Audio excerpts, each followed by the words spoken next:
Imagine staking your actual life, right this second, on a glowing green light bulb. You do it every single day.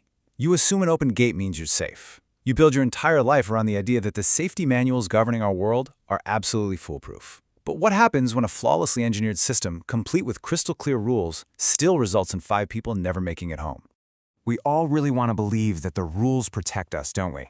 But that blind trust leaves you and me completely exposed to the ultimate, unpredictable wildcard, the human element. Because when that human safety net snaps, the damage is completely irreversible. Following a horrific tragedy in West Bengal, the chief minister didn't mince words. He said, "It is not an accident, it is a human error." Welcome to a special report from the Human Error News Network. I'm your anchor, and to uncover exactly where this system broke down, I've meticulously reviewed the official Indian Railway accident protocols, the latest union budget safety allocations, and the ground-level reports from the Morida tragedy. Before we dive into exactly why this net failed, make sure you hit that subscribe button to join our investigative community. Okay, let's look at the cold, hard evidence. We're starting with the timeline at level crossing gate number 24A/2. At exactly 6:41 a.m., there's a collision. By 7 a.m., frantic rescues are underway to get the victims to local hospitals. And then, crazily, by 11:53 a.m., just over 5 hours later, the infrastructure simply resets. The trains just keep moving.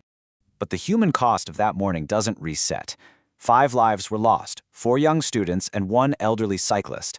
The Nimtita Katwa passenger train rammed right into a Tata Sumo school van, taking kids to the Royal Academy School.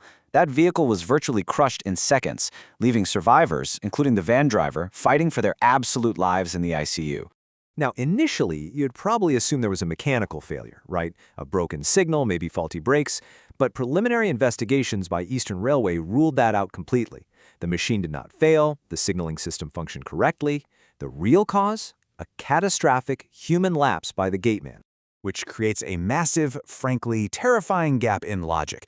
If the machine worked perfectly, what exactly was the human supposed to be doing? To figure out how a failure of this magnitude even happens, we have to look directly at the strict, written procedures that were designed to prevent it. The Indian Railway Accident Protocol dictates surprisingly simple, absolute rules for gatemen. It's meant to be a foolproof manual layer of protection. Step 1. Keep the gate closed if the train hasn't cleared. Step 2, show a hand danger signal to approaching trains if there's any obstruction. Step 3, inform the station master immediately. I mean, this isn't complex engineering, right? It's basic, mandatory human action. And here is exactly how that basic human action dissolved on a Friday morning. Eyewitnesses allege the Gobindapur railgate was just left open after the Howrah-bound Nabadweep Express passed on the upline. It opened prematurely. The school van, seeing the open gate, proceeded to cross. Then, the Nimtita Katwa passenger train arrived on the downline. The gateman, Anup Karmakar, was allegedly totally absent from his post, and police are currently investigating if he was intoxicated. The human layer literally vanished. The exact moment that error occurred, a massive, pre-programmed systemic reaction was triggered. Section 113 of the Railways Act of 1989 actually mandates an immediate telegraph or telephone notice to authorities for any accident involving the loss of human life. The station master is required to instantly notify the district magistrate and the superintendent of police. It's like this cold bureaucratic machine waking up to a very messy human failure. So we see these immediate corrective actions unfold. The gateman and his section supervisor were suspended, a high-level 10-member railway probe team was deployed, an ex gratia payment of 10 lakh rupees was announced by the Railway Ministry for the families. But look, suspensions, interrogations, and financial compensation, they're just trying to patch a fatal wound. And this reactive Band-Aid begs a much larger question. Can we ever completely engineer human error out of the system? Actually, I want to hear from you on this. Drop a comment right now if you've ever witnessed a foolproof safety system fail in your own life. Because fixing this at a national scale requires crowdsourced vigilance. And honestly, we have to look way past an individual gateman and follow the money. When we pull up the analysis from PRS Legislative Research for the 2025-26 budget, a harsh reality hits. The railway's internal revenue is fundamentally inadequate to finance major capital expenditure on its own. 99.8% of their revenue comes from everyday traffic operations. The surplus they generate just isn't anywhere near enough to cover massive capital upgrades without heavy government support. Let's look even closer at the money. The operating ratio for 2025-26 is estimated at an incredibly tight 98.43%.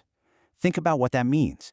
For nearly every single rupee the railways earn, over 98 paise is spent just on working expenses, things like salaries, pensions, and fuel. With a razor-thin margin like that, independently funding nationwide systemic safety technology is a monumental financial challenge. But here's the kicker. That technology actually does exist.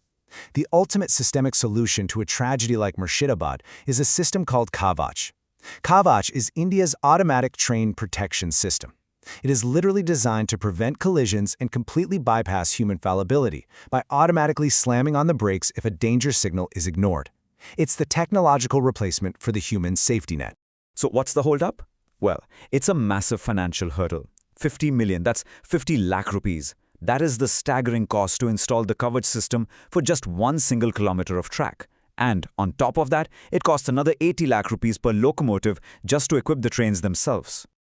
So while Kavach is absolutely the definitive answer, right now it's only been tested extensively on about 1,465 route kilometers, primarily in the south-central zone. Rolling out a 50 lakh per kilometer system across the entire vast nation of India takes immense time and unbelievable capital. We are currently living in a highly vulnerable transition period. And until that automated technology is everywhere, what are we left with? We're forced to rely on rigorous post-accident protocols. The rulebook demands that immediately after a crash, officials have to protect the area, seize train speed recorder charts and logbooks, and mandate blood samples and breathalyzer tests from the staff.